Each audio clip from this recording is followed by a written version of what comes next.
First, I want to say a big Roj Bash, Zor Spas, hello to all the people who are watching today in Kurdistan.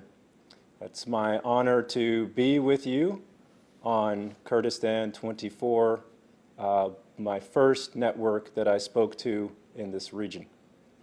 And to your question, there have been attacks on coalition forces that are living on Iraqi bases and coalition contracted civilian convoys that are with trucks driven by Iraqi drivers.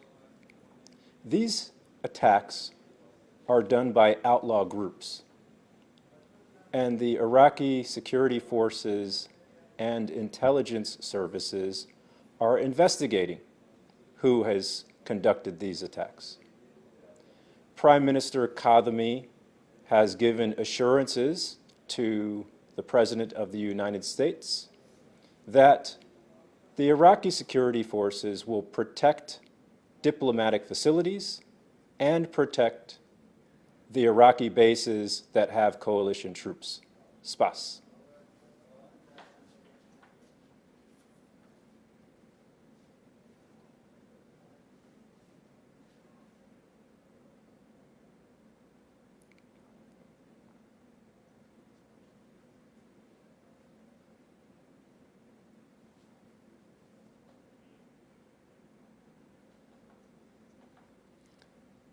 Well, let me make this very clear. The true champions against ISIS were the Peshmerga and the Iraqi security forces and Hezn Syria Demokratik. The coalition has always been in a supporting role. We have helped our partners who are on the ground doing fighting with airstrikes and intelligence and also special operations. The Peshmerga fought ISIS in dangerous places like Mosul and in the mountains in Karachok and Hamreen, and they proved to be successful against ISIS at a time when all of the world believed ISIS could never be defeated. So, of course, you know Peshmerga means those who are willing to face death.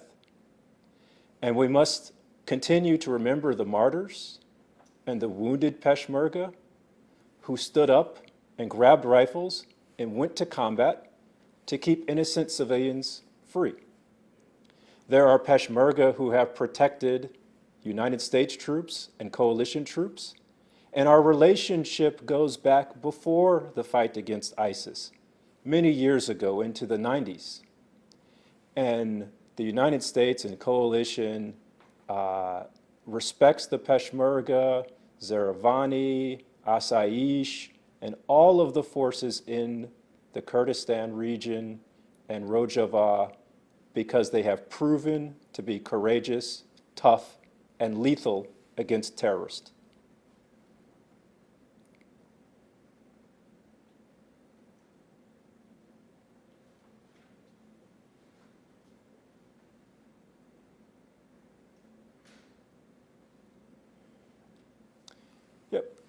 Let me update you on some of our recent support for the Peshmerga.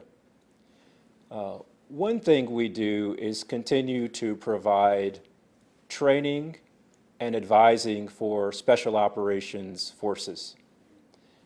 That training and advising has led to successful missions by the Counterterrorism Group, the Counterterrorism Directorate, Asaish, and commandos against ISIS sleeper cells in Kurdistan region and northern Diyala, as well as the Makmur region.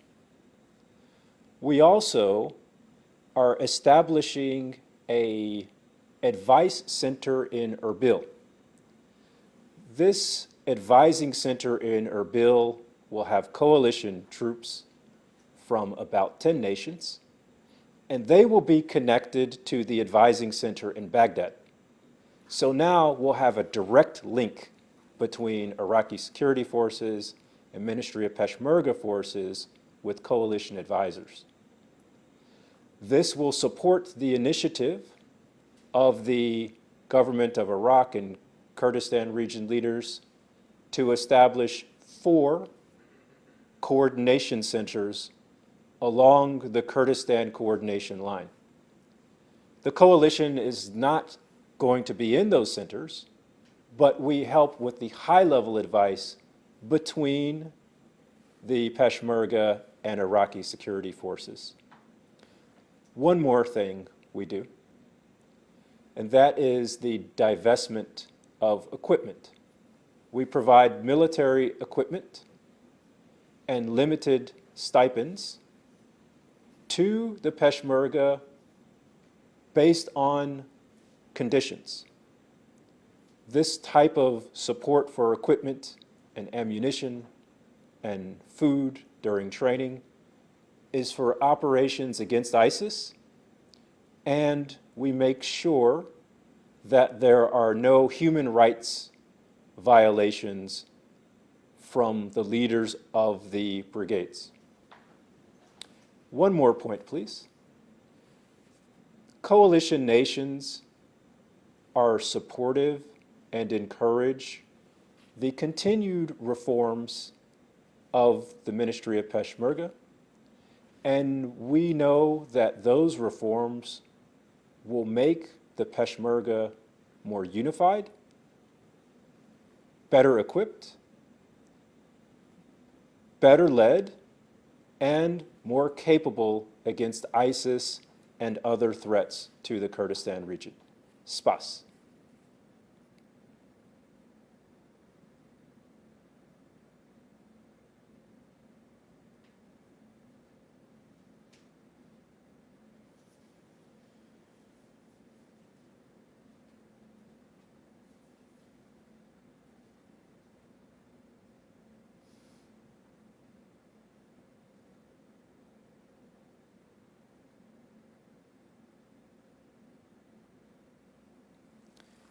Well, the leaders in Baghdad and Erbil and Soleimani are already taking action to tighten coordination between Kurdistan security forces and Iraqi security forces.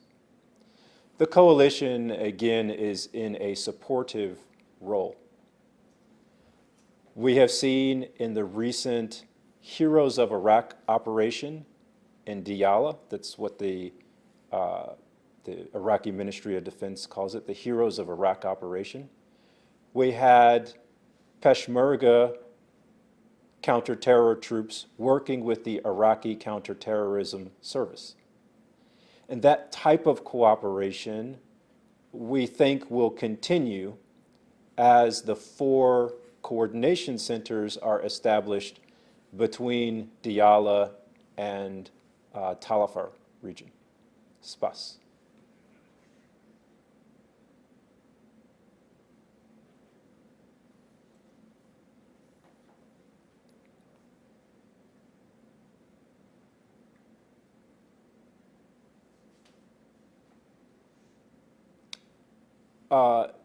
The coalition does support the security forces in Kurdistan and federal Iraq with airstrikes as they request.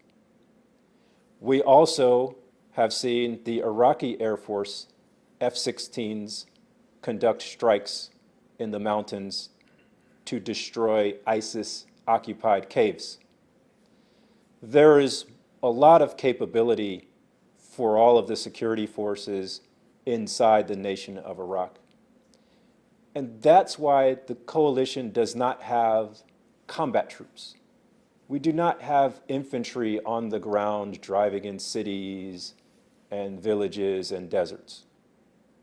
The coalition supports with advanced technology, including drones and aircraft and sophisticated intelligence.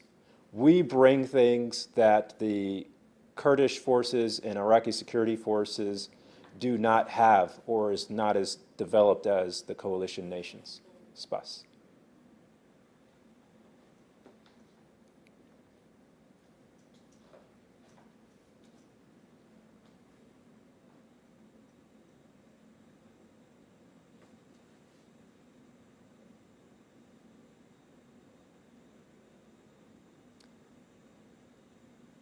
In the year 2020, coalition forces have moved out of 8 bases. We moved out of these bases as part of long-planned discussions with the government of Iraq. This is possible because of the success of Iraqi security forces against ISIS. Let me give you an example. In 2014, ISIS took over Mosul. The fighting forces of Peshmerga, Iraqi Federal Police, Mosul SWAT, Counterterrorism Service, and others liberated Mosul in 2017. So the coalition did not need to have a base in Mosul in 2020. So we moved out of those places and were able to send hundreds of coalition troops home. And ISIS is unable to come back and take that physical territory. So people in the region should feel confident that their own security forces are capable of keeping Daesh down.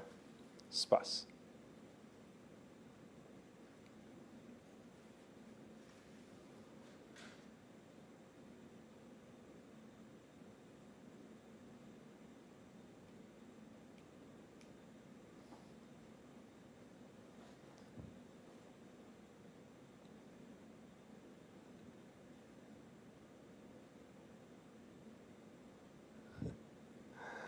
Yes, I've had the most incredible year of my life in this role as coalition spokesman. And part of that has been my relationship with the people of Kurdistan and Kurds around the world. There are Kurds everywhere. And I've learned so much about how to treat people by looking at the example of how Kurds have treated me. Today, I'm doing this interview at the Kurdistan Region Security Council in my friend Mr. Shakawan's office. There are coalition and American troops here at Erbil Base, but I wanted to be here with my friend Mr. Shakawan, where I feel at home and treated as a guest.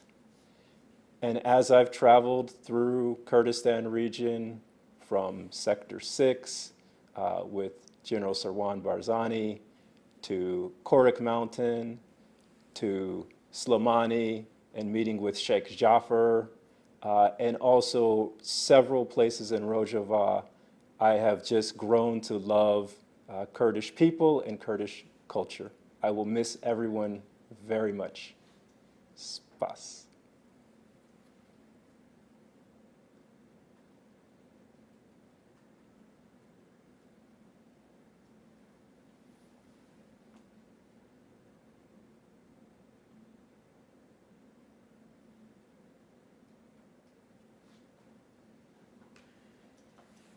Biji Kurdistan, Ho Hafiz, Zor Zor Zor Spas, Gelik Spas, search out.